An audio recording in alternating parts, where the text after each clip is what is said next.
Părinții Soniei s-au despărțit când ea avea doar 6 ani. Mama ei, Anna Sergievna, a suportat mult timp un soț alcoolic, sperând la o minune, dar aceasta nu s-a întâmplat.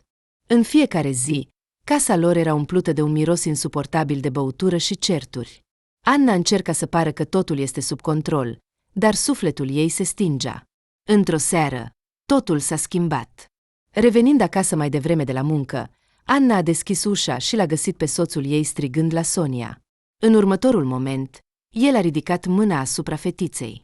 Aceasta a fost limita. Furia, frica și hotărârea s-au unit în ea. Anna a smuls-o pe fiica ei din mâinile soțului, apărând-o ca o legeaică își apără puiul.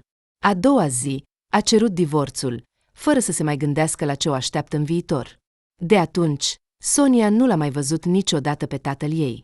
După divorț, Anna a trebuit să învețe să se descurce singură. Lucrând la 2 locuri de muncă, ea a făcut tot posibilul pentru a-i oferi Soniei o viață normală. Nu s-a plâns niciodată, dar oboseala eternă se putea citi în privirea ei.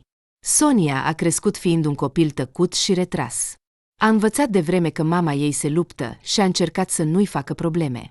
Totuși, un sentiment de singurătate s-a așezat în inima ei. Uneori, Sonia se uita cu invidie la prietenele ei.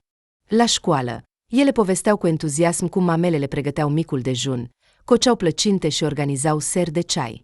Sonia nu avea așa ceva. O vedea pe mama venind acasă epuizată, abia putând să se miște. Casa lor era tăcută, nu erau certuri, dar nici căldură. Trăiau ca vecinii care împărtășeau doar acoperișul deasupra capului. Anna Sergievna nu s-a mai recăsătorit, construind în jurul ei o fortăreață din muncă și momente rare de odihnă. Observând-o pe mama ei, Sonia a simțit mai întâi milă, dar cu timpul a venit dezamăgirea. Visa ca mama să o laude măcar o dată, să o îmbrățișeze, să-i spună cât de mândră este de ea. Sonia aducea acasă note excelente, participa la activitățile școlare, dar toate eforturile ei rămâneau neobservate. Bravo, spunea mama sec, răsfoind rapoartele zilei. Fiecare bravo răsuna în inima Soniei ca un ecou gol, iar ea se închidea tot mai mult. Jurnalele ei au devenit singurul loc unde putea să-și verse gândurile. Acolo își descria visele, temerile și chiar își imagina cum ar putea arăta viața lor dacă mama ar fi fost diferită. Într-o seară ploioasă, Sonia a decis să aibă o discuție. Avea deja 15 ani. A repetat mult timp, căutând cuvintele potrivite. În cele din urmă, când mama a făcut ceai, Sonia s-a așezat în fața ei și a spus: „Mamă, îți amintești când mergeam cu bicicleta? Atunci râdeai. Și eu la fel. A fost atât de minunat. De ce nu mai avem astfel de momente?” Anna Sergievna a ridicat privirea de la ceașcă. Fața ei a tremurat puțin, dar s-a întors imediat la masca ei obișnuită de indiferență. „Sonia, îmi amintesc, dar asta a fost odată. Acum nu am timp pentru biciclete. Vezi cât de mult lucrez.” Sonia s-a ridicat de la masă. Pieptul ei era strâns de supărare. Voia să strige, dar în loc de asta a șoptit: „Muncă, muncă. Numai asta aud. Mamă, nu poți câștiga toți banii. Ce este mai important este atmosfera din casă. Mi se pare că nu am nevoie de tine. Și cine va lucra? Va cumpăra haine și mâncare dacă nu eu?” a întrebat Anna Sergievna. „Mamă, iar vorbești despre muncă, dar eu vorbesc despre relația noastră. Între noi nu este căldură și nici măcar o comunicare banală. Sonia, toată lumea trăiește așa. Înscrie-te la un cerc. Ieși cu prietenele tale dacă vrei comunicare.” Și Sonia a înțeles că a continua această discuție era inutil. Au trecut câteva săptămâni. Sonia a observat că mama a început să vină acasă puțin mai devreme. Odată a adus o cutie cu fotografiile lor vechi. „Îți amintești această zi?” a întrebat Anna Sergievna, arătând o poză în care stăteau pe plajă cu înghețată în mâini. Sonia a dat din cap, fără a-și ascunde surpriza. Eu nu am fost o mamă bună,” a recunoscut brusc Anna. „Îmi pare rău, Sonia. Pur și simplu nu am știut cum altfel. M-am temut că dacă mă opresc măcar o secundă, totul se va prăbuși.” Sonia a tăcut. Ochii ei s-au umplut de lacrimi. Nu mai văzuse niciodată mama atât de vulnerabilă. „Nu am vrut să crezi că mi ești indiferentă,” a continuat Anna Sergievna. Te iubesc foarte mult. Pur și simplu te iubesc așa cum știu, așa cum m-au iubit pe mine în copilărie. Sonia a îmbrățișat-o pe mama, au plâns împreună, stând pe podea printre fotografiile vechi. Casa lor părea să devină puțin mai caldă, iar Sonia a simțit pentru prima dată în mulți ani că este iubită și necesară. Dar aceasta a fost doar o iluzie a ei. Când a venit vremea să aleagă o profesie, iar Sonia a cerut sfatul mamei, Anna Sergievna a spus: alege singură ce vrei să faci în viață. Această frază, rostită cu un ton indiferent, părea să șteargă ultimele speranțe ale Soniei pentru sprijin și iubire. A gândit mult timp ce să facă. Amintindu-și de copilăria sa plină de singurătate, a decis că vrea să ofere altor copii ceea ce nu a avut ea însăși. Astfel, Sonia a intrat la Universitatea Pedagogică, alegând profesia de educator. Studiile au decurs ușor. Sonia era determinată și perseverentă. După ce a obținut diploma, s-a angajat la un orfelinat. Aici a întâlnit copii ale căror destine erau și mai dificile decât ale ei. Își dădea toată inima, încercând să-i înconjoare pe fiecare cu căldură și atenție. Și cu fiecare an, atașamentul ei față de copii creștea. Sonia era sigură că face totul corect, deși uneori singurătatea o copăleșea din nou. Odată, în timpul sărbătorilor de anul nou, când copiii împodobeau bradul, un băiețel pe nume Alexandru s-a apropiat de ea. El a tras-o timid de mână și a întrebat: Sonia Igorevna, ai mamă? Această întrebare a străpuns-o. Sonia a zâmbit, a mângâiat băiatul pe cap și a răspuns: da, Alexandru. Băiatul a clătinat din cap cu tristețe: iar eu nu am. Sonia i-a strâns mânuța mică și a spus încet: dar ai pe noi, și eu sunt mereu aici. Unii nu au nici măcar atât. Munca la orfelinat nu era doar o muncă pentru Sonia, ci un scop al vieții ei. În fiecare zi se confrunta cu povești care îi strângeau inima. Încerca să facă astfel încât copiii să uite măcar pentru o clipă de singurătatea lor și să se simtă iubiți. Dar viața printre destine distruse era grea și moral epuizantă. Colegii Soniei, mulți dintre ei care își pierduseră de mult entuziasmul, veneau la muncă din obișnuință, făcând ceea ce era necesar, fără o scânteie în ochi. Uneori, Sonia observa cum unii dintre ei ridicau vocea la copii, chiar și acolo unde s-ar fi putut discuta calm. Încerca să intervină cu bâlâândețe, dar asta ducea doar la iritare. Sonia, iei totul prea personal, i-a spus odată educatoarea șefă. Nu poți salva pe toată lumea. Știu, a răspuns Sonia încet, dar măcar putem încerca. Aceste discuții nu făceau decât să agraveze tensiunea din colectiv. Unii colegi o considerau pe Sonia prea corectă și chiar naivă. Pe de altă parte, o apăsa indiferența cu care aceștia se raportau la copii. Odată, a avut loc un incident care a lăsat o adâncă amprentă în sufletul ei. În timpul orei de liniște, a auzit cum educatoarea șefă l-a certat aspru pe unul dintre băieți, care nu putea adormi și plângea ușor într-un colț al dormitorului. Sonia nu a mai putut suporta și s-a apropiat. El doar s-a speriat, a spus ea bâlând, ridicând băiatul în brațe. Eu îl voi pune la somn. După acest incident, relațiile cu colega s-au deteriorat complet. Sonia se simțea ca o pasăre albă, dar nu putea acționa altfel. Știa că prezența ei însemna mai mult pentru copii decât posibila nemulțumire a adulților. În fiecare dimineață, Sonia mergea la muncă cu hotărârea de a face ziua specială pentru fiecare copil. Aducea mici cadouri, povestea lucruri amuzante, pur și simplu îmbrățișa și își amintea numele tuturor, de la micul Nastia, care abia începuse să vorbească, până la Vania, de 10 ani, care visa să devină cosmonaut. Fiecare avea salutul și cuvântul ei de încurajare. Dar viața la orfelinat nu era deloc o poveste.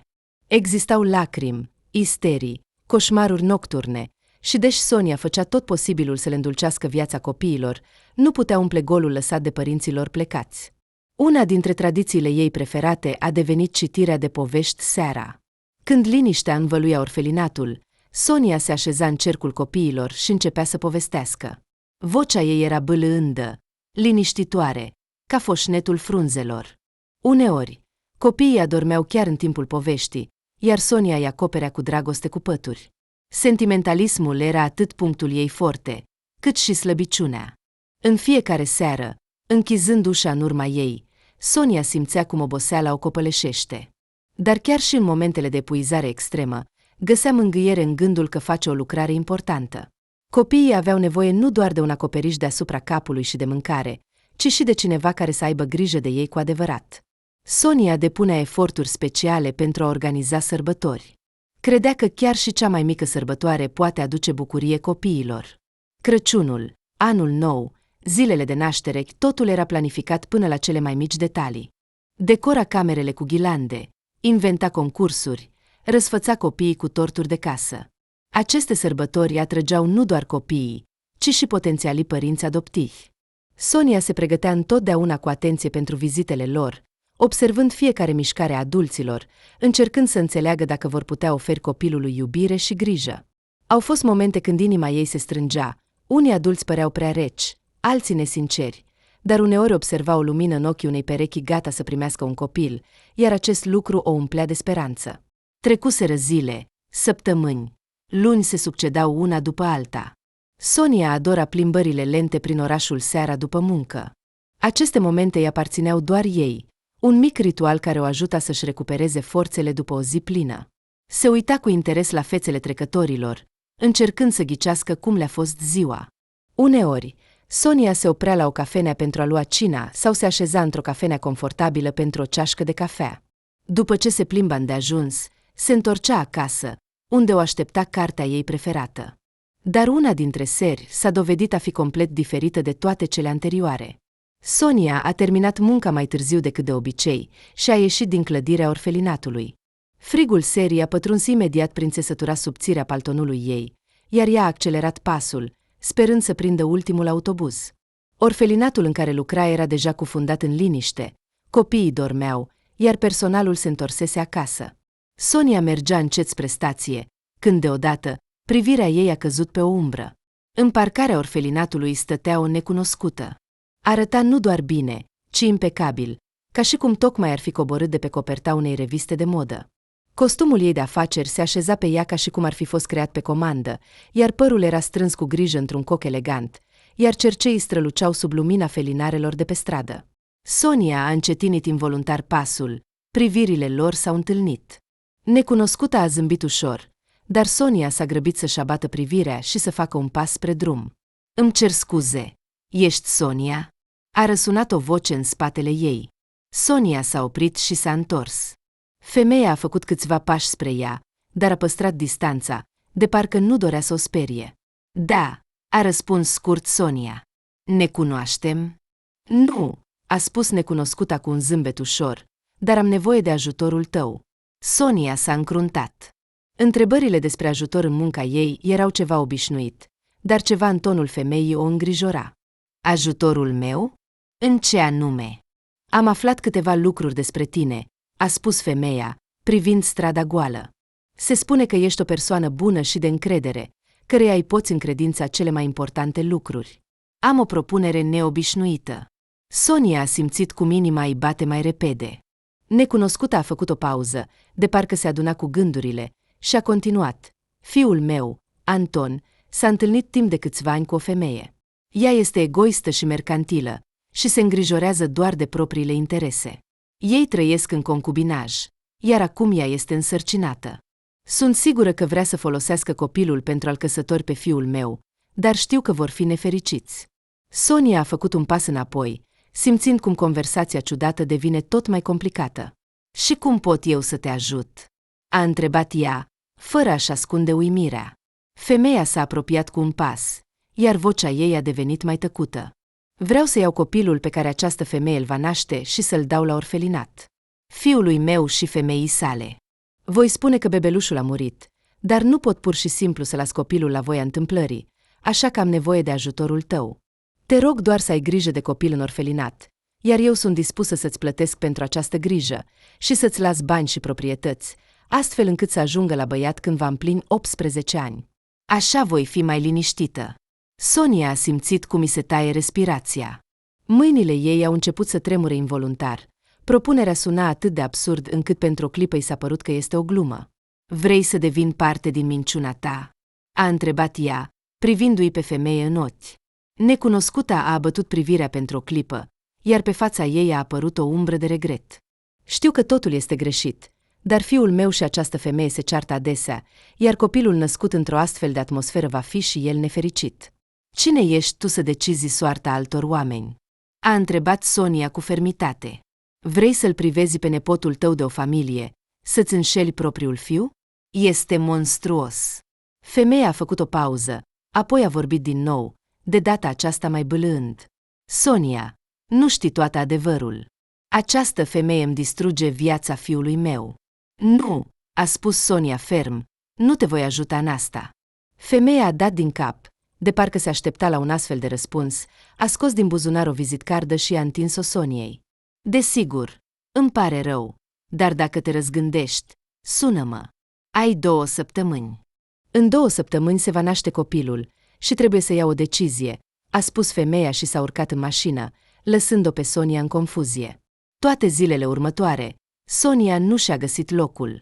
Fiecare cuvânt al necunoscutei răsuna în conștiința ei.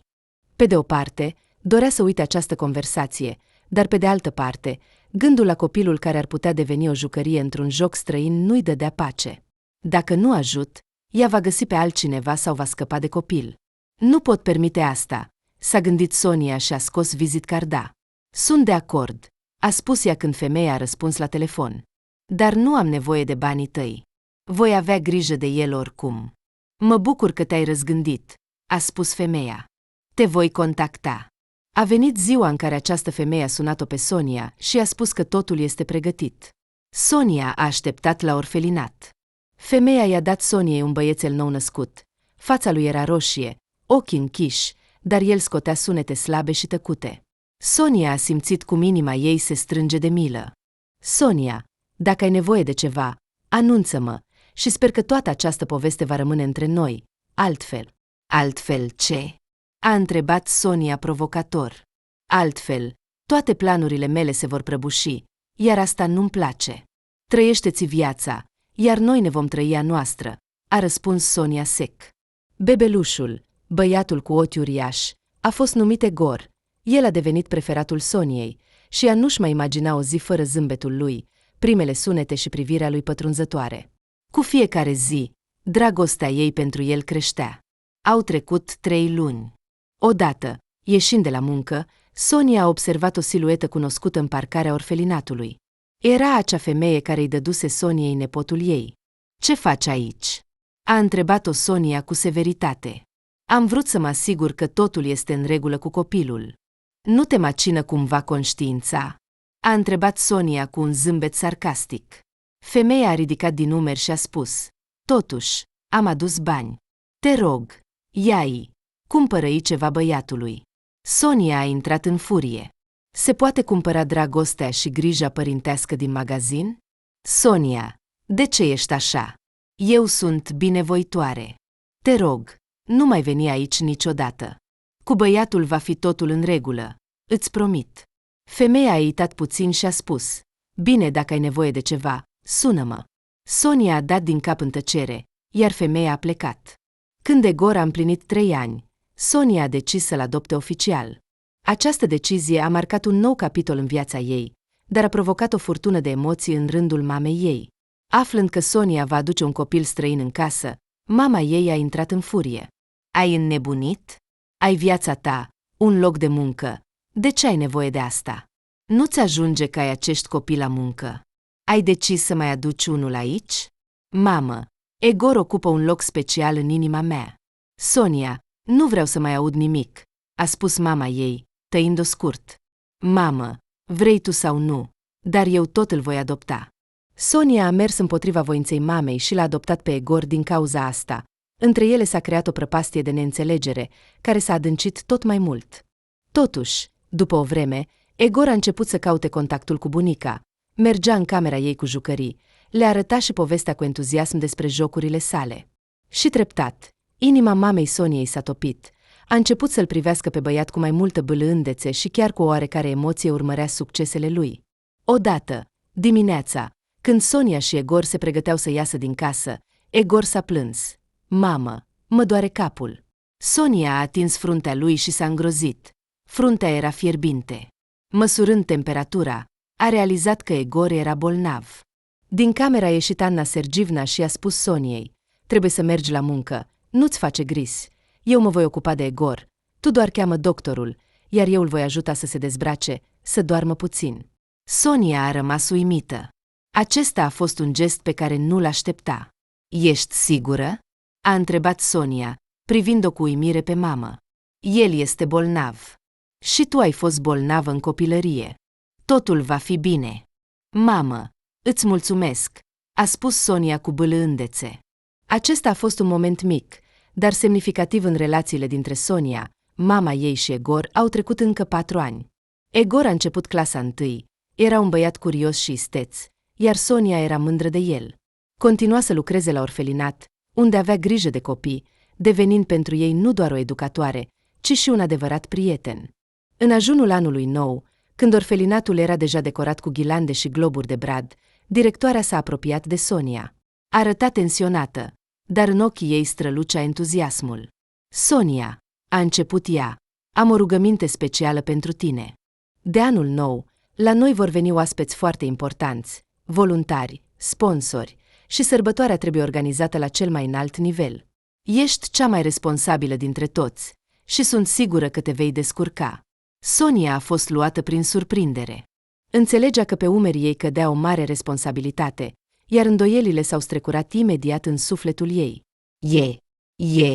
Nu știu dacă mă voi descurca, a șoptit Sonia.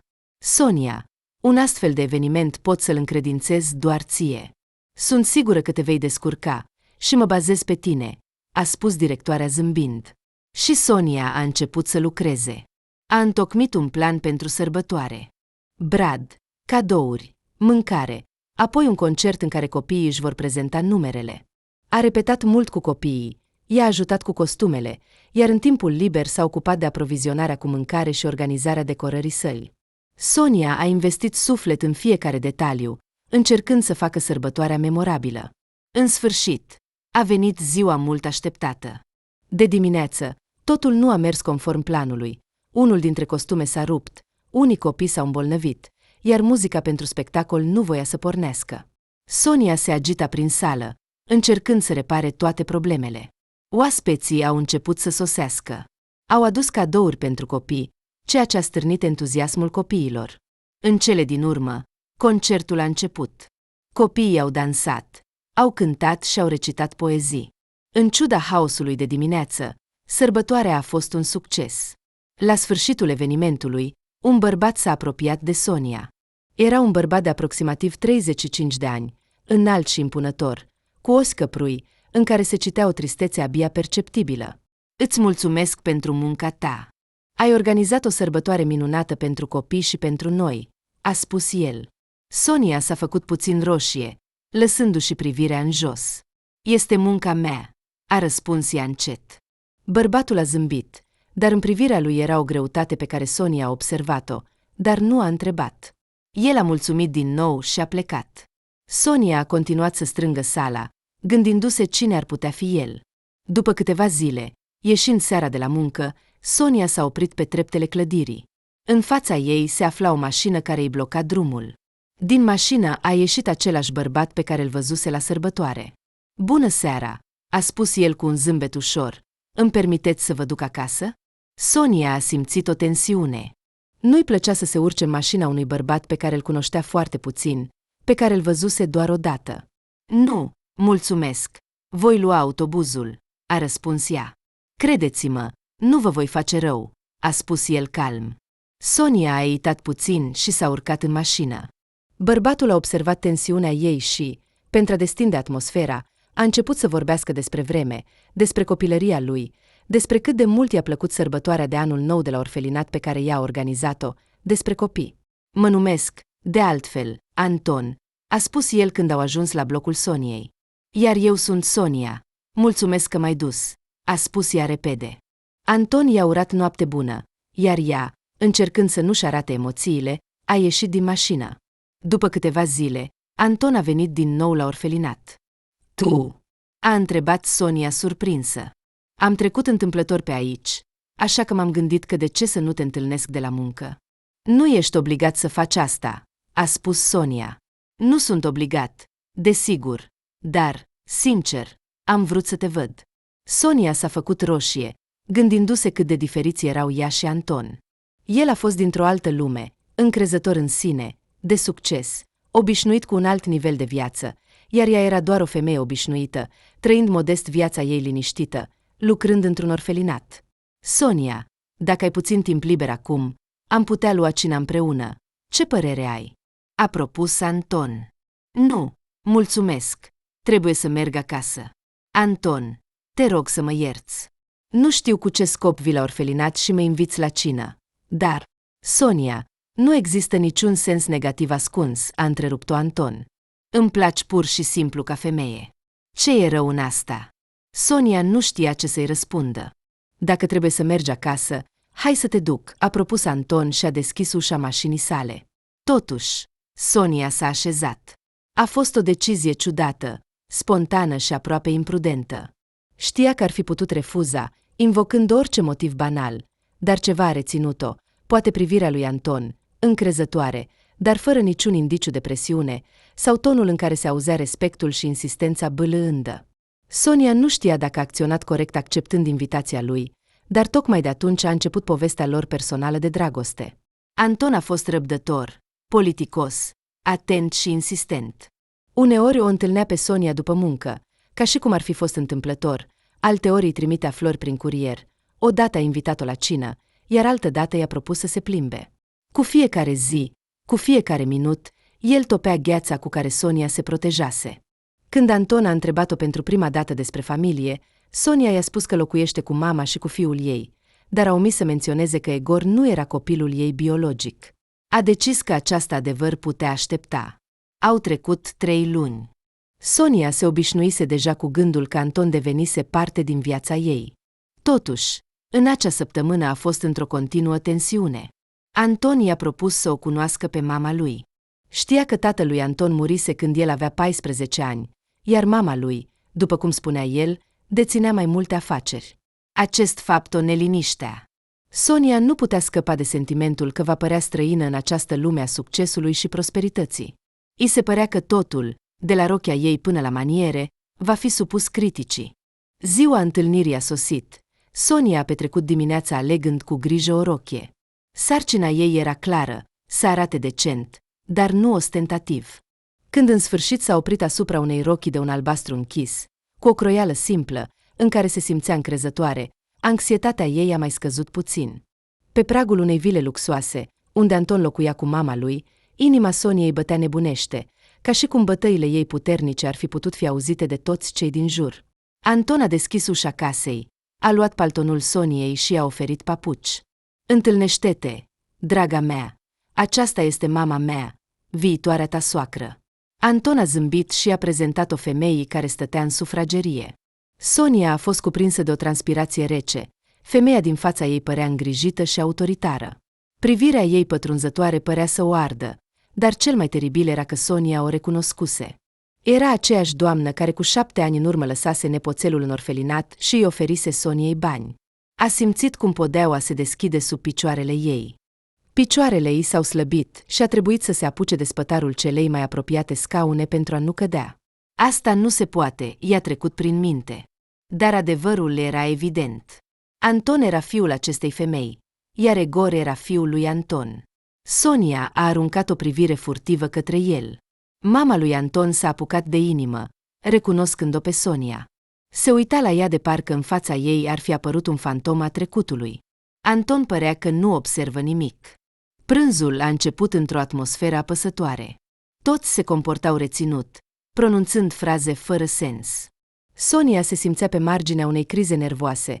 Privirea ei se întâlnea din când în când cu fața mamei lui Anton, care stătea în fața ei și o observa cu un evident dispreț. Când Anton s-a ridicat să toarne vin pentru toți, Sonia era deja pregătită să fugă din acea casă. Dar următoarea acțiune a lui Anton a fost o completă surpriză pentru ea. Vreau să spun ceva important, a început el, ridicând un pahar. Sonia, din momentul în care ai intrat în viața mea, totul s-a schimbat. M-ai făcut fericit și vreau ca această fericire să continue. Anton a scos din buzunar un inel și, aplecându-se pe un genunchi, a spus căsătorește-te cu mine. Sonia a rămas nemișcată, necrezându-și urechilor. În cameră s-a lăsat o tăcere apăsătoare. A aruncat o privire furtivă către mama lui Anton. Fața ei era distorsionată de o combinație de groază și indignare. Să te căsătorești! A răsunat vocea ei. Anton! Dar ai spus că ți este bine singur. Mamă, asta a fost înainte de a o întâlni pe Sonia. Odată cu apariția ei în viața mea, totul s-a schimbat, a răspuns el ferm. Sonia voia să strige să se oprească totul. Gândurile ei erau în haos. Se gândea la fiul ei Egor, fiul lui Anton. Cum este posibil așa ceva? Anton, e. Sonia a început să vorbească, dar cuvintele ei s-au blocat în gât. Nu a putut pronunța niciun cuvânt. În acel moment, Anton a primit un telefon. Foarte nepotrivit, dar era un apel foarte important, a spus el și a ieșit din sufragerie. Mama lui Anton nu a ratat ocazia să-i spună Soniei, Sonia, s-a adresat ea cu severitate. Pe cine crezi că mă iei? Nu știu cum ai reușit să-l atragi pe Anton și cum te-ai întâlnit cu el, dar planul tău se va destrăma înainte de a începe. Inima Soniei s-a oprit. Despre ce plan vorbești? Alea Borisovna a zâmbit. Cu 7 ani în urmă, am convenit că povestea despre copil va rămâne un secret. Ți-am oferit bani, dar ai refuzat, iar acum, după atâția ani, ai decis să-l căsătorești pe fiul meu cu tine. Te-ai uitat în oglindă? Ești o simplă fată, iar fiul meu Anton este o personalitate strălucitoare. Este evident că nu ești potrivită pentru el. Îți ofer bani pentru a doua oară și o locuință în schimbul renunțării la orice relație cu Anton. Sonia a rămas șocată de această obrăznicie a mamei lui Anton. Alea Borisovna, eu și Anton ne-am întâlnit întâmplător. Compania lui a venit de anul nou cu cadouri la orfelinatul în care lucrez. Nu am avut și nu voi avea planuri ascunse în legătură cu el și cu voi. Nici măcar nu știam că vă voi vedea aici. Eu sunt la fel de șocată. Ascultă, Sonia, nu-mi place să repet de 2 ori. Fie accepți banii, fie ce? A întrebat Sonia provocator. Nu am nevoie de banii tăi. Am avut grijă de nepoțelul tău timp de 7 ani. El nu a avut nevoie de nimic. Mă voi descurca și acum. Iar banii tăi? Pune-i unde vrei. Și ești și obraznică, a zâmbit Alea Borisovna. Nu vrei bani, dar nici nu-i vrei. Proastă! Alta în locul tău ar fi acceptat. Așa este, ai spus bine, alta.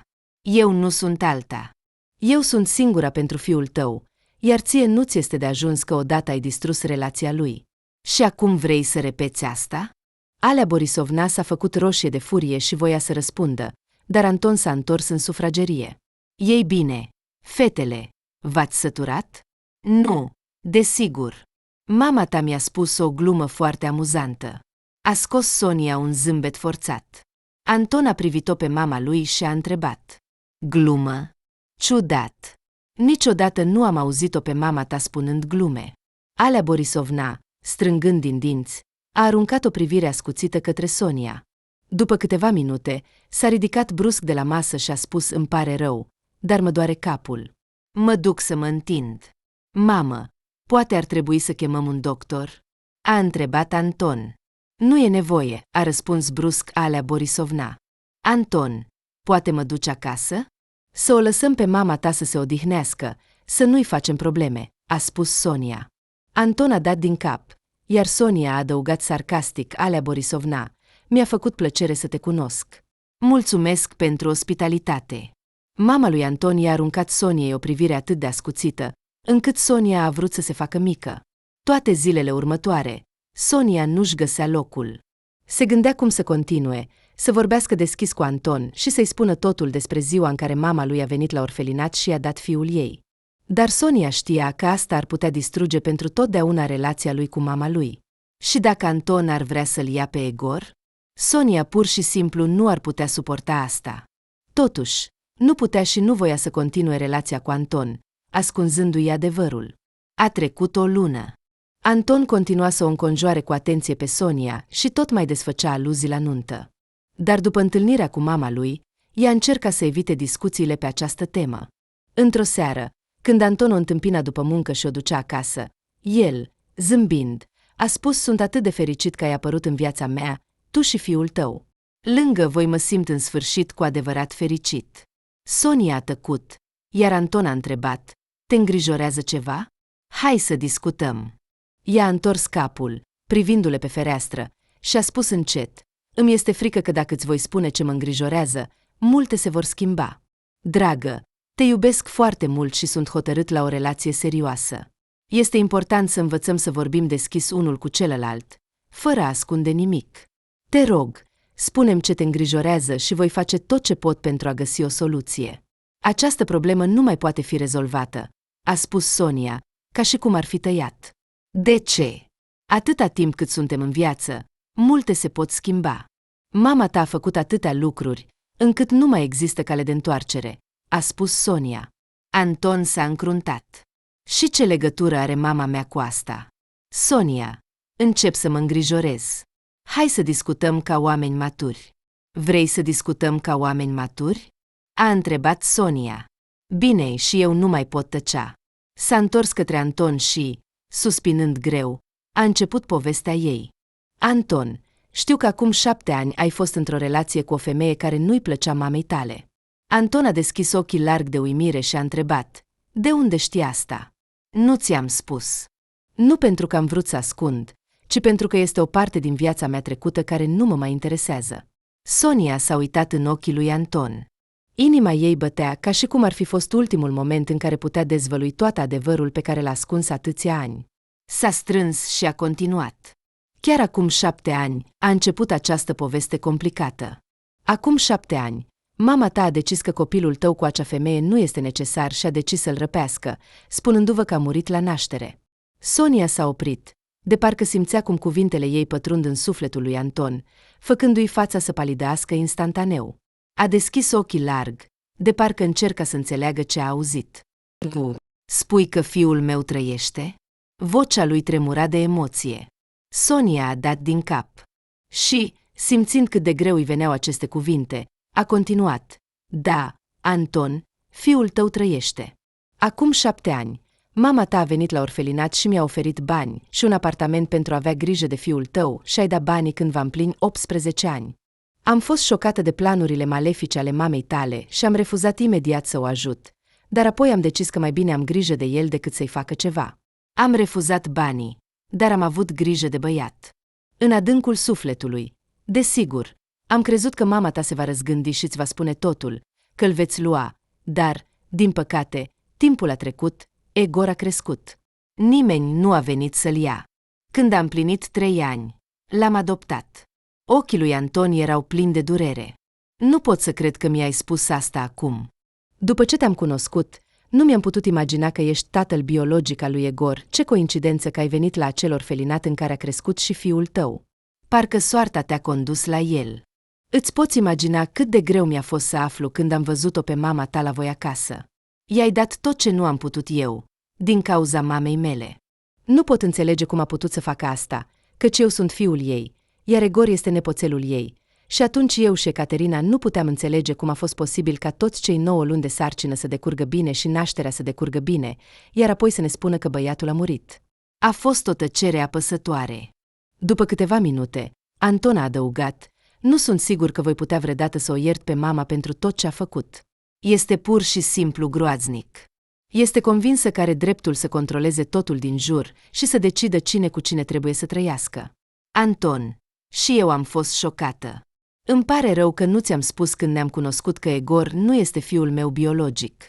M-am temut să împărtășesc această poveste cu altcineva.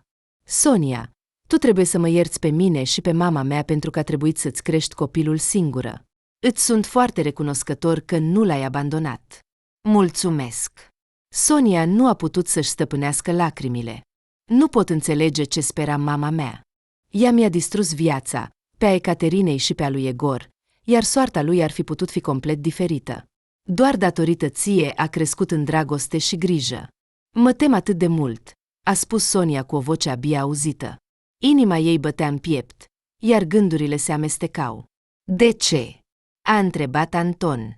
Mă tem că acum tu, mama ta sau mama biologică a lui Egor mă veți lua pe el, iar eu nu voi putea suporta asta.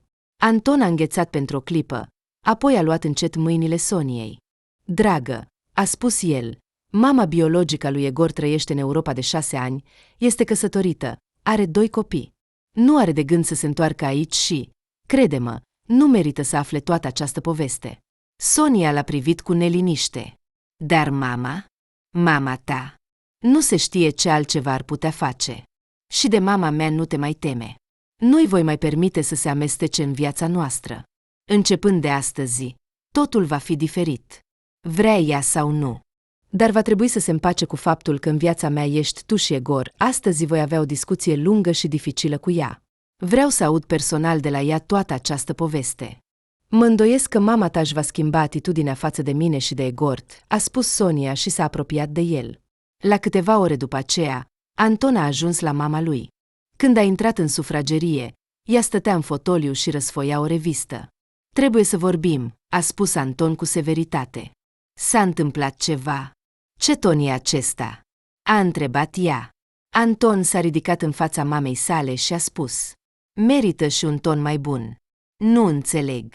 Dacă ai decis să-ți varsă furia asupra mea, îți recomand să nu o faci. Explică-mi acum ce drept ai avut să dispui de soarta celor dragi ție. Acum 7 ani, eu și Ecaterina am avut un fiu, iar tu ai decis că fiul meu ar fi mai bine să trăiască într-un orfelinat? Și ai dormit liniștit toți acești ani după ce ai făcut asta? A strigat Anton cu furie. Camera s-a umplut de o tăcere apăsătoare. Mama lui Anton a suspinat greu și, ținându-și privirea pe fiul ei, s-a făcut roșie. După o pauză de câteva secunde, ea a răspuns în sfârșit. Se pare că Sonia ți-a spus totuși. Slavă Domnului că ți-a spus, căci dacă nu ar fi fost ea, nu aș fi aflat niciodată că fiul meu trăiește. Tot ce este ascuns devine evident. Anton, da, acum 7 ani am dat fiul tău la orfelinat. I-am oferit Soniei bani și un apartament pentru a-i da băiatului când va împlini 18 ani, dar ea a refuzat și vorbești despre asta atât de ușor, de parcă ai dat doar un palton la curățătorie. Înțelegi ce ai făcut? Toți acești ani am trăit și am crezut că fiul meu a murit. Am mers la mormântul lui, am adus flori, am vorbit cu el.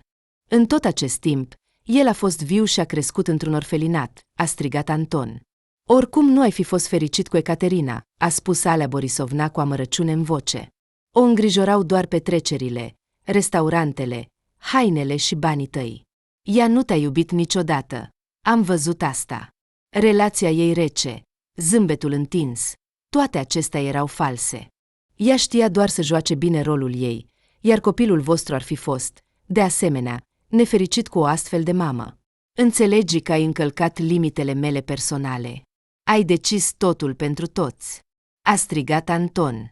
Ai răpit un copil, ai dat mită tuturor. La maternitate, la morgă.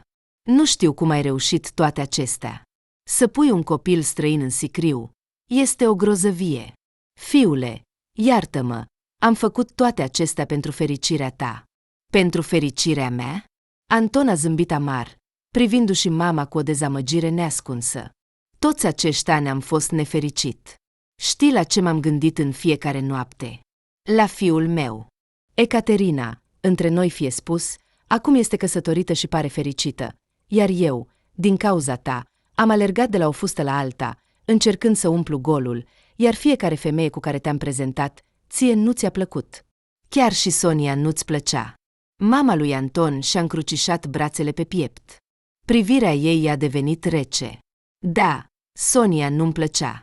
Nici atunci, nici acum. O șoarece cenușie. Uită-te la tine și la ea. Dar este ea demnă de tine. Crede-mă, fiule, va fi sărbătoare și pe strada ta. Mamă, am un sentiment că ai înnebunit. O persoană normală nu ar face așa ceva. Să dai propriul nepoțel la orfelinat este sângele tău, o parte din tine. Alea Borisovna a întors privirea. Ei bine, atunci mi s-a părut că era decizia corectă. Corectă. Anton s-a apucat de cap, neputând să-și stăpânească furia. Mi-ai furat 7 ani. 7 ani de comunicare cu fiul meu.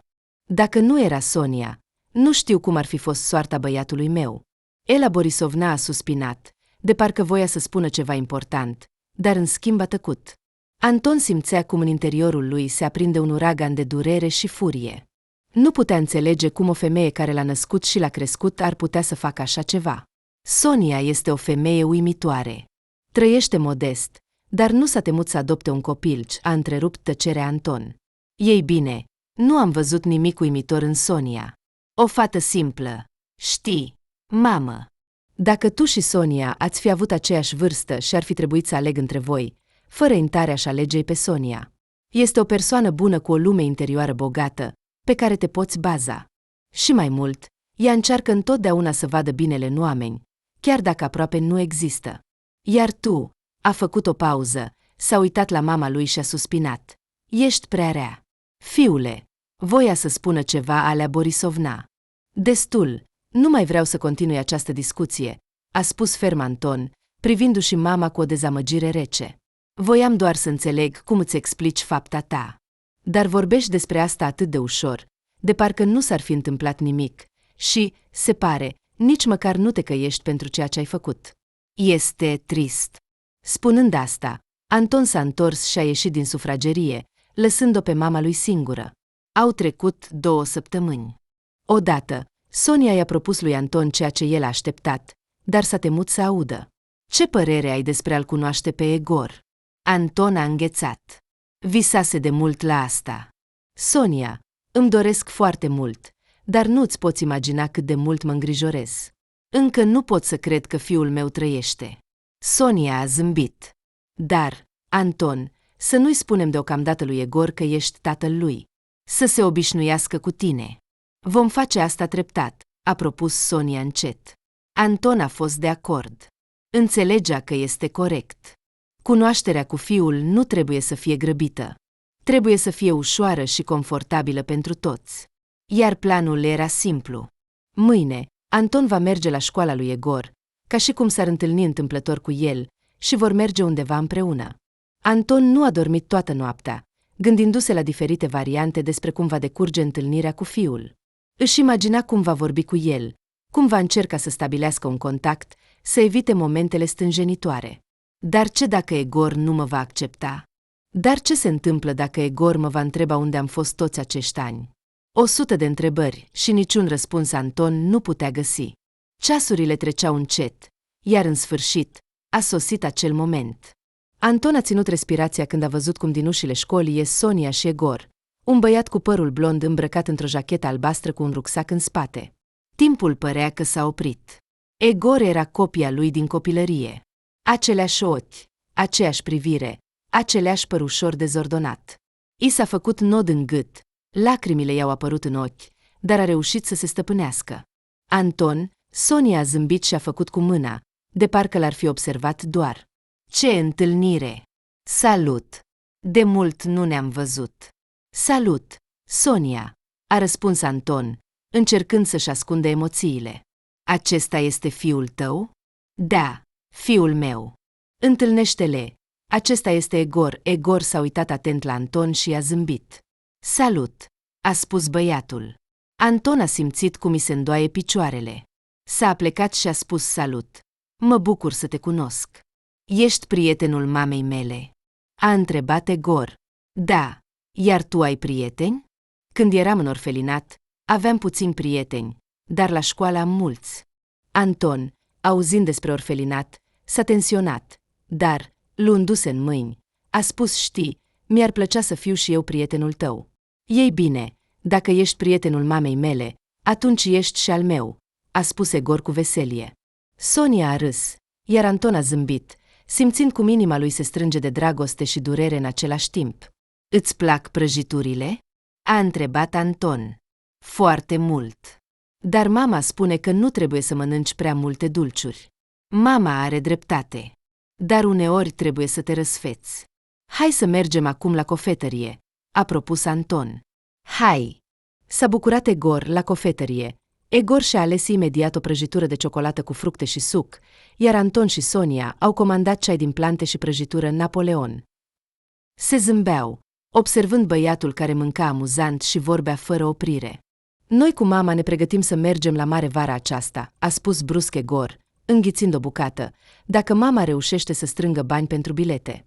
Anton a simțit cum inima lui se strânge. A vrut să spună că va cumpăra aceste bilete, va face totul pentru ca ei să fie fericiți. Dar a tăcut, temându-se să distrugă armonia fragilă a acelei seri. Când au ieșit din cofetărie, era deja întuneric.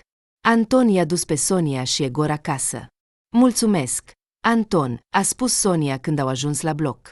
Poate veniți la noi în vizită? A întrebat brusc Egor. Egor, este deja târziu, trebuie să-ți faci temele pentru mâine, a spus Sonia. Da, Egor, mama are perfectă dreptate.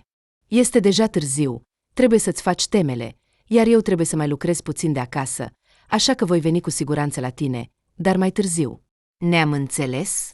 Egor i-a întins lui Anton mâna, iar Anton a zâmbit și a spus, mi-a făcut plăcere să te cunosc. Egor, fluturându-și rucsacul, a alergat în bloc, iar Anton l-a urmărit cu privirea și s-a uitat la Sonia. Nu știu cum să-ți mulțumesc. Îți mulțumesc pentru că, în toți acești ani, ai fost alături de Egor, voi încerca să devin un tată bun pentru el. Faptul că ești în viața lui Egor este deja o fericire. Sunt sigură că voi găsiți un limbaj comun. Anton căuta în fiecare zi modalități de a fi aproape de Egor și de Sonia. Îi întâlnea după școală, îi scria Soniei dimineața, oferindu-se să-l ducă pe Egor, îi invita la cinematograf. Sonia nu putea să nu observe cât de ușor și natural Anton câștigă încrederea lui Egor, simțea cum grija și sinceritatea lui pătrund și în inima ei. Odată, într-o zi liberă, când Egor se juca în parc, Anton a spus, Sonia, tu și Egor, amândoi înseamnă foarte mult pentru mine. Nu-mi pot imagina viața mea fără voi. Căsătorește-te cu mine. Te iubesc foarte mult. Sonia a simțit cum mâna ei a tremurat. Anton era sincer. Ea putea vedea asta. Dar ceva din interiorul ei nu-i permitea să răspundă cu un da. Se temea. Se temea nu de Anton, ci de planurile vicleane ale mamei lui. Anton, aș vrea să amânăm nunta. Egor trebuie să se obișnuiască mai mult cu tine. Are nevoie de timp. Anton a dat din cap, deși în ochii lui a apărut o umbră de dezamăgire. Sunt pregătit să aștept atât cât va fi nevoie. Au trecut zile, săptămâni. Alea Borisovna încerca să îmbunătățească relația cu Anton, dar el ignora încercările ei de a vorbi. A, fiule, cât timp te vei supăra pe mine? Nu pot să mă ignori mereu.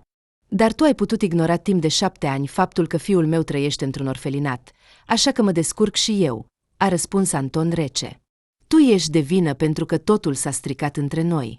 Eu și Sonia ne vom căsători curând, iar tu vei rămâne singură, fiecare cu soarta lui. Asta nu se va întâmpla, a strigat Alea Borisovna.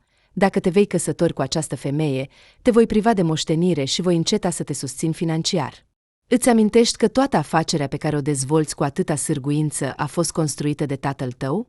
Și înainte de a muri, el a lăsat totul pe numele meu, așa că am dreptul să te privezi de toate acestea. Alegerea este a ta. Anton a fost șocat de declarația mamei sale. Știi, nu mă mai miră nimic, a spus Anton, stăpânindu-și iritarea. Tu ai dat fiul meu într-un orfelinat și astfel ai arătat ce ești capabilă. Ce altceva ai în minte? Știi doar tu. Crezi că voi merge în genunchi înaintea ta, implorându-te să-mi lași moștenirea și afacerea? Nu înțelegi că nu mai sunt Antonul de acum 7 ani. Acum, pentru mine, dragostea, familia și valorile familiale sunt cele mai importante, așa că o aleg pe Sonia, pe fiul meu, și da, dacă decizi să mă privezi de tot, ei bine, va trebui să încep totul de la zero, dar nu-i nimic, mă voi descurca. Alea Borisovna a râs. Da, cui îi vei fi de folos fără bani, Sonia? Ei bine, bine. Mamă, poate ar trebui să reconsider ceva în tine, pentru că pare că toți sunt răi, mercantili, iar tu ești singura bună, pufoasă. Ce? Vrei să mă educi? Nu, doar ți-am dat un sfat, a răspuns Anton calm. După câteva zile, Anton și-a strâns toate lucrurile, a închiriat un apartament. Când Alea Borisovna a văzut cum fiul ei își împachetează valizele în portbagajul mașinii, a fost șocată. În interiorul ei, resentimentele și furia fierbeau. Fiul ei alesese o altă femeie și copilul ei, preferându-i pe aceștia în locul mamei sale. Anton, ce? Pleci? Ei bine, după cum vezi. Dar de ce? Nu mai vreau să locuiesc cu tine. Ești prea prezent în viața mea. Trăiește singură, cu conștiința ta, cu moștenirea și afacerea ta. Iar eu vreau să încep viața de la zero. După 2 luni, Anton și Sonia au decis să se căsătorească. Mama Soniei a refuzat să vină la nuntă, iar Anton a fost categoric împotriva de a-și invita mama. După ceremonie, Sonia și Egor s-au mutat în apartamentul închiriat de Anton. El a promis că în cel mai scurt timp va rezolva problema locuinței. Cu siguranță vom locui în apartamentul nostru. Vreau să fie confortabil pentru tine și pentru fiul tău, a spus el cu încredere. Sonia era în al 9-lea cer de fericire. Avea un soț iubit, un fiu adorat, un loc de muncă. Nu cerea mai mult. Dar viața de familie liniștită a lui Anton și Sonia nu a durat mult. Alea Borisovna, mama lui Anton, a aflat cumva că fiul ei s-a căsătorit cu Sonia și nu a putut accepta acest fapt. Distrugerea relației lor a devenit o obsesie pentru ea. Într-o seară, când Sonia ieșea de la muncă, telefonul ei a sunat. Pe ecran a apărut un număr ascuns. A răspuns: "Îți recomand să întrerupi relația cu amantul tău, altfel." Vocea aspră a pătruns în Sonia până în oase. "Cine ești? Ce vrei?" a strigat Sonia în telefon, dar s-au auzit tonuri de ocupat. Sonia era aproape sigură că acest apel era de la mama lui Anton. Fiecare zi nouă aducea noi amenințări. Apeluri, mesaje de la un bărbat necunoscut. Sonia înțelegea că nu poate trăi mereu în frică. Dar nu se îndura să-i spună lui Anton despre aceste amenințări, temându-se să nu distrugă armonia pe care o construiseră atât de mult timp. Dar de fiecare dată când pe ecranul telefonului ei apărea un număr ascuns, anxietatea ei creștea.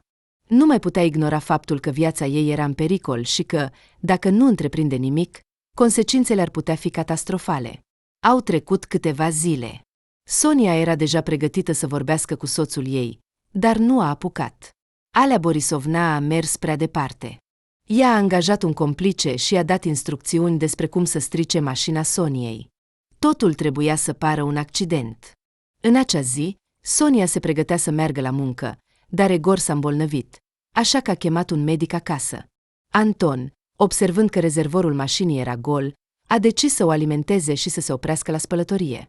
Acea zi a devenit fatală. Anton a avut un accident. Frânele mașinii au cedat și nu a reușit să controleze volanul. Drumul era gol, iar mașina a ieșit în șanț. Medicii din spital au diagnosticat răni interne grave și mai multe fracturi. Sonia era în stare de șoc, neînțelegând cum s-a putut întâmpla așa ceva. Când i s-a spus că Anton va avea nevoie de o perioadă lungă de tratament și recuperare, lumea ei s-a prăbușit. Nu putea să creadă că fericirea lor era atât de fragilă. Sonia stătea în coridorul întunecat al spitalului, iar mâinile ei tremurau. Anton conduce bine. Nu a avut niciodată un accident. Cum s-a putut întâmpla asta?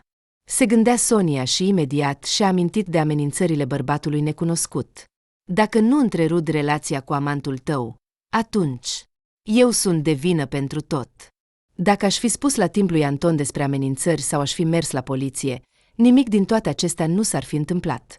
Este evident că în spatele tuturor acestor lucruri se află Alea Borisovna.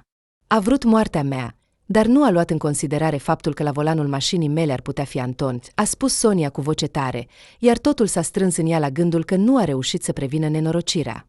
Cum putea o mamă să distrugă viața propriului fiu cu o asemenea hotărâre rece? Sonia nu putea înțelege.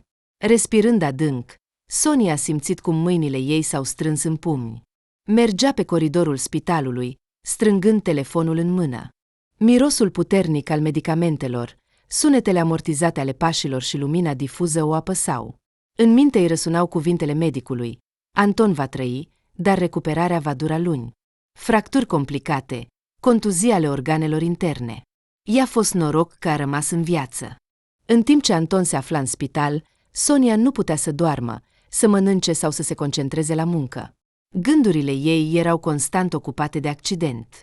A decis să ceară ajutorul unui mecanic cunoscut, Serghei, cu care a studiat la universitate. Sonia avea încredere în el și l-a rugat să verifice cu atenție mașina ei. Serghei, nu pot înțelege cum a fost posibil să ai un accident pe un drum drept. Poate că mașina a fost defectă, a sugerat Serghei. Puțin probabil. Cu 2 săptămâni înainte de accident am făcut inspecția tehnică. Dar atunci nu știu. Trebuie să ne dăm seama ce s-a întâmplat. A doua zi, Serghei a trimis un mesaj. Sonia, am verificat mașina ta. Nu a fost un accident. Cineva a stricat intenționat sistemul de frânare al mașinii tale. Există dovezi clare de intervenție. Sonia a înghețat. Inima ei a început să bată mai repede. Ești sigur? A întrebat ea. Desigur. Lucrez în acest domeniu de atâția ani. Ai grijă de tine, bine? Ce om trebuie să fie atât de rău încât să-ți dorească moartea? E pur și simplu teribil. Dacă ai nevoie de ceva sau ai nevoie de ajutorul meu, scrie-mi sau sună-mă. Mulțumesc, Serghei, a răspuns Sonia și a pus telefonul deoparte. Fără să stea pe gânduri, s-a dus la soacra ei. Când Alea Borisovna a deschis ușa, fața ei s-a strâmbat de iritare. Ce vrei? A întrebat ea brusc. Sonia și-a pus ferm piciorul, împiedicând-o să închidă ușa. Trebuie să vorbim. Este important. Nu avem despre ce să discutăm, a strigat Alea Borisovna, încercând să închidă ușa, dar Sonia a pus din nou piciorul. Va trebui să vorbești cu mine. Alea Borisovna și-a strâns buzele, dar s-a dat la o parte, lăsând-o să intre. Cine ești tu să vii în casa mea fără invitație? Soacra și-a încrucișat brațele pe piept. Dacă nu pleci imediat, voi chema poliția. Excelent! Cheamă-i. Sonia a zâmbit. Am ceva de spus. Alea Borisovna s-a alarmat. Despre ce vorbești? Despre cum, cu 7 ani în urmă, ai dat un copil nou născut într-un orfelinat. Despre mită, a spus Sonia. Despre faptul că îmi dorești moartea, despre faptul că ai angajat pe cineva care m-a sunat și m-a amenințat și despre faptul că mi-ai stricat mașina. Ce prostii spui? A spus Alea Borisovna cu ironie. Tu ești cea care spune prostii, iar eu știu sigur că ești de vină pentru ce s-a întâmplat cu Anton. Fața lui Alea Borisovna s-a palidit. S-a întors spre fereastră. Apoi s-a întors încet. Ce s-a întâmplat cu Anton? A avut un accident cu mașina mea. Tu ai vrut ca eu să fiu în locul lui. Dar în acea zi a luat mașina mea. Au făcut o diagnosticare a mașinii mele și au spus că sistemul de frânare a fost stricat intenționat. Este opera ta. Asta nu e adevărat, a spus soacra. Adevărat sau fals, să se ocupe poliția, a răspuns Sonia ferm și a scos telefonul mobil din geantă. Odată ai făcut rău lui Anton, dându-le în orfelinat. Acum el a suferit din nou din cauza ta. Semeni rău și, într-o zi, se va întoarce împotriva ta. Sonia, nu trebuie să sun la poliție, a spus Alea Borisovna, mușcându-și buza. Am vrut doar să te sperii, să-ți dau de înțeles că nu ești demnă de fiul meu, dar nu știam că Anton va lua mașina ta. Sonia a simțit cum lacrimile îi umplu ochii. Nu există nicio justificare pentru faptele tale, a spus ea. Ai fost aproape de a-ți omor propriul fiu. Unde îți este rațiunea? Unde îți este dragostea de mamă? Unde este Anton? A întrebat Alea Borisovna. La spital, unde altundeva. A răspuns Sonia rece. Va trăi, dar recuperarea va fi lungă. Sper că într-o zi vei realiza ce ai făcut și te rog, stai departe de noi, de mine și de Anton, și dacă voi mai auzi amenințări la adresa mea, voi scrie imediat o plângere la poliție și voi spune tot ce știu despre tine. Cu aceste cuvinte, Sonia s-a întors și a ieșit din casă, lăsând-o pe soacra ei singură cu gândurile ei. Anton a petrecut 2 luni lungi și epuizante în spital. După accidentul grav, viața lui s-a schimbat complet. Operații, bandaje nesfârșite, fizioterapie. Fiecare dimineață începea cu o luptă pentru a reveni la o viață normală. În fața lui se afla o lungă perioadă de recuperare. Sonia a fost mereu alături de el. Grija și bunătatea ei au devenit cercul lui de salvare. Ea l-a susținut, l-a încurajat, spunându-i că cel mai important este că este în viață, iar restul se va rezolva. Dar Anton se simțea neputincios și confuz. Fiecare încercare de a se ridica din pat se transforma în durere, nu doar fizică, ci și sufletească. Nu se putea uita la sine, la omul puternic, încrezător, independent care fusese. Anton a avut nevoie de 1 an pentru a se recupera complet după accident. În tot acest timp, Sonia a fost alături de el, neabandonându-le nici măcar o clipă. Fiecare dimineață începea cu zâmbetul ei și o cană de ceai fierbinte, iar serile se încheiau cu discuții liniștite la lumina lampadarului. Anton învăța din nou să meargă, depășind durerea și disperarea. Dar tocmai Sonia, sprijinul și credința ei îi dădeau puterea să meargă mai departe. Egor, fiul lor, de asemenea, nu a rămas indiferent. El îi aducea lui Anton desenele sale școlare, reprezentându-i pe toți împreună, sănătoși și fericiți. Aceste mici capodopere au devenit simbolul speranței, care treptat a revigorat atmosfera din casă. Și treptat, armonia a revenit în viața lor. Anton a reușit să revină la muncă, iar serile de familie s-au umplut din nou de bucurie și râsete. Sonia, observând cum soțul ei și fiul joacă jocuri de masă, a simțit pentru prima dată că tot ce a fost rău a rămas în urmă. Odată, când Sonia era la muncă, Anton a decis să facă ordine în sertarul comodei. Și în unul dintre sertare a descoperit vechiul ei telefon. Din plictiseală, a decis să verifice dacă dispozitivul funcționează. După ce a încărcat telefonul, l-a pornit și a început să răsfoiască galeria. Pe ecran au apărut primele lor fotografii împreună. A zâmbit involuntar, amintindu-și de acele vremuri, fețele fericite, zâmbetele fără griz, plimbările lor. Apoi a deschis telegramul. În lista de chaturi, privirea i-a fost atrasă de un anumit Serghei.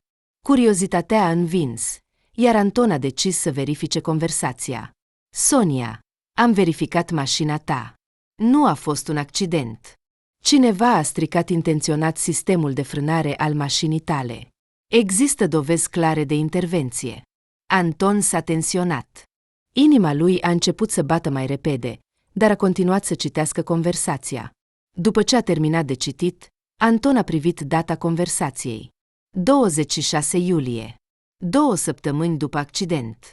Seara, de îndată ce Sonia a pășit în casă, Anton a început să discute cu ea. Sonia, astăzi am găsit vechiul tău telefon. Ea s-a uitat la el surprinsă. Și ce? De ce ai ascuns de mine că cineva a stricat intenționat frânele mașinii tale? În vocea lui Anton se simțea un reproș. Sonia s-a tensionat. A privit în jos. Anton, nu am vrut să te supăr. Ai trecut deja prin prea multe. Să mă supăr? A întrebat Anton. Cine este acest Serghei cu care ai discutat despre asta? Și de ce spune că mașina ta a fost stricat intenționat? Sonia a eitat. Anton o privea insistent. Sonia, știi că nu mă voi opri până nu voi afla toată adevărul. Vorbește. Ea a suspinat greu, adunându-și gândurile. Te rog, să discutăm totul calm, a cerut Sonia. Calm. Voi încerca. Dar vorbește deja. Și Sonia a reușit cu greu să scoată. Serghei este colegul meu de la universitate. După ce am terminat universitatea, el a început să lucreze ca mecanic, pe urmele tatălui său. M-am adresat lui pentru a verifica mașina mea după accident. Am vrut să știu cum ai putut avea un accident pe un drum drept, având în vedere că mașina mea era în stare bună, conduceam bine, drumul era uscat și liber. Da, de fapt, m-am gândit și eu la asta, a spus Anton, și, după o pauză, a adăugat, Sonia, cred că Serghei s-a înșelat. Cine ar putea strica intenționat sistemul de frânare al mașinii tale? Mama ta, a spus Sonia. În cameră s-a făcut o liniște de mormânt. Anton nu putea să creadă ce a auzit. Ce? Mama mea? Nu, aici este o greșeală. Nu este nicio greșeală. Ea a confirmat asta. A ridicat vocea Sonia. Anton s-a ridicat de pe scaun și a început să umble nervos prin cameră. Asta e o nebunie. Iar Sonia a răspuns în liniște. Cu 2 luni înainte de accident, am început să primesc apeluri ciudate, apoi mesaje cu amenințări. Mi s-a spus să întrerup relația noastră. Cine ar avea nevoie de asta? Mama ta nu are pe nimeni altcineva. M-am dus la ea. Nu imediat, dar ea a confirmat că a făcut asta, că a vrut să mă sperie. Să mă sperie. De ce nu mi-ai spus nimic? Nu știu. La început am crezut că e o glumă, iar apoi am decis că, în timp, apelurile vor înceta. Dar, din păcate, mama ta a mers prea departe. Anton și-a strâns pumnii, simțind cum furia fierbe în el. Sonia, ne-am înțeles că nu ne vom ascunde nimic unul de celălalt. Dacă mi-ai fi spus toate acestea, am fi putut evita. Sonia s-a apropiat de el, încercând să-l liniștească. Anton, te rog să mă ierți, nu am vrut să te îngrijorez. S-a îndepărtat puțin, trebuie să vorbesc cu mama. A sunat-o, dar ea nu a răspuns. Atunci a decis să meargă la ea. După o jumătate de oră, se afla deja la ușa casei mamei sale. Bună, mamă! Vreau să aud de la tine personal. Ești implicată în accident? Alea Borisovna s-a palidit, a încercat să se întoarcă, dar Anton nu i-a permis să evite conversația. Distrugi totul în jurul meu. Ai dat copilul meu într-un orfelinat. Ai vrut moartea soției mele, iar în final, aproape că am murit eu. De ce faci toate acestea? Alea a început să plângă, ascunzându-și fața în palme. Nu am vrut să fie așa. Ai vrut doar ca Sonia să moară. Ce mamă ești? A strigat Anton. Ei bine, iartă-mă. Nu am crezut că va merge atât de departe. Nu mai vreau să te văd sau să te aud. Consideră că nu mai ai fiu. Și cu aceste cuvinte, Anton a ieșit din casă. Au trecut 2 ani. Sonia și Anton au cumpărat un apartament spațios în centrul orașului. Feroneria înaltă inunda camerele cu lumina soarelui, iar de pe balcon se deschidea o priveliște splendidă asupra parcului. Sonia își amenaja cu drag noua casă, alegând fiecare detaliu cu o atenție deosebită. A cumpărat o pătură moale pentru sufragerie, a așezat statuete elegante, a pus lumânări parfumate pe rafturi, a decorat dormitorul cu fotografii de familie în rame elegante. Odată, când Anton a plecat în călătorie de afaceri, Sonia și fiul ei s-au dus la piață. Se pregăteau să plece, când Sonia a auzit din spate o voce cunoscută. Sonia! Bună! S-a întors și a rămas șocată. În fața ei stătea soacra. Femeia s-a schimbat mult, a slăbit, fața ei părea mai bătrână, iar ochii păreau că au pierdut pentru totdeauna strălucirea. Sonia, a început ea timid, te rog să mă ierți din nou pentru tot ce am făcut. Acești 2 ani au fost o muncă grea pentru mine. Sănătatea mea s-a deteriorat. Am suferit o operație pe inimă, vederea mi-a scăzut. Dar voi? Cum sunteți? Cum este Anton? Alea Borisovna s-a uitat la Egor, care stătea lângă ea, și a adăugat. Ce frumos! Băiatul o trăgea nerăbdător pe Sonia de mână. Mamă, hai să plecăm. Da, plecăm curând, a răspuns Sonia. După o pauză, a spus. Alea Borisovna, suntem bine, mulțumim lui Dumnezeu. Sonia, de atâtea ori m-am întors mental la faptele mele, am vărsat atâtea lacrimi. Nu am iertare. Alea Borisovna, nu vreau să-mi amintesc trecutul, a răspuns ferm Sonia. Sonia, mi-aș dori atât de mult să pot întoarce timpul înapoi. Ce rușine și durere simt pentru ce am făcut. Alea Borisovna, îmi pare rău, dar trebuie să plecăm. Da, bineînțeles, nu te voi reține. Toate cele bune. În ziua următoare, Sonia nu putea să-și scoată din minte întâlnirea cu Alea Borisovna. Când Anton s-a întors din călătoria de afaceri, ea i-a spus, îți imaginezi, am fost cu Egor la piață și am întâlnit-o pe mama ta acolo. Știi, mi se pare că s-a schimbat. În ochii ei era atât de multă tristețe. A spus că a suferit o operație pe inimă și că vederea ei a scăzut. Acum este greu. Poate ar trebui să-i dai un telefon? Nu, nu se poate, după tot ce a făcut, a răspuns Anton brusc. Anton, dar este mama ta. Ea nu este veșnică. Trebuie să învățăm să iertăm oamenii. Toți suntem imperfecti. Sonia, nu. Ea a dat fiul meu într-un orfelinat și a vrut moartea ta, iar eu am fost aproape să mor din cauza ei. Vrei să o iert? Anton, ea se căiește. Imaginează-ți cât de greu este acum. Ești singurul ei fiu. Totul, acest subiect este închis. Nu vreau să o văd. Sonia nu a mai ridicat această problemă. Apoi, după 1 an, Sonia și Anton au avut o fetiță. Eva, apariția micuței, a adus o bucurie incredibilă în casa lor. Au decis să o boteze în vechea biserică. Apropiindu-se de templu, Sonia s-a oprit la intrare.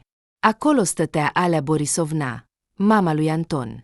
Fața ei strălucea de uimire și bucurie. Anton a observat confuzia soției sale. Știi, iubita mea, după ce mi-ai spus că ai întâlnit-o întâmplător pe mama mea la piață, m-am gândit la ea tot anul. Și ai dreptate. Trebuie să învățăm să iertăm. Este mama mea, oricum ar fi. Da, a greșit și nu odată. Mi se pare că mama mea ar trebui să știe că a avut o nepoată. Alea Borisovna s-a apropiat de ei și, văzând-o pe Eva, a început să plângă. Fiule, Sonia, mulțumesc că mi-ați invitat. Mamă, hai să uităm acum tot ce a fost rău și să nu mai vorbim niciodată despre greșelile din trecut. Să trăim aici și acum.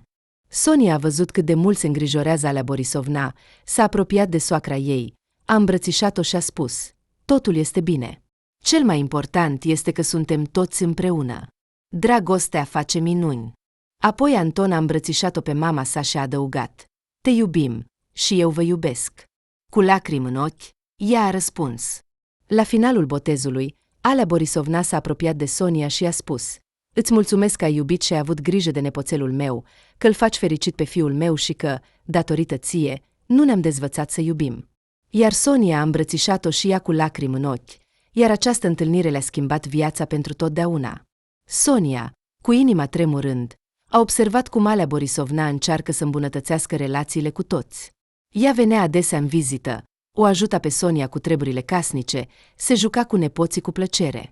Sonia era mândră de soțul ei, care a reușit să treacă peste durere, să lase toate resentimentele în trecut și să ofere lui și familiei sale o nouă șansă, o șansă la un viitor luminos și fericit.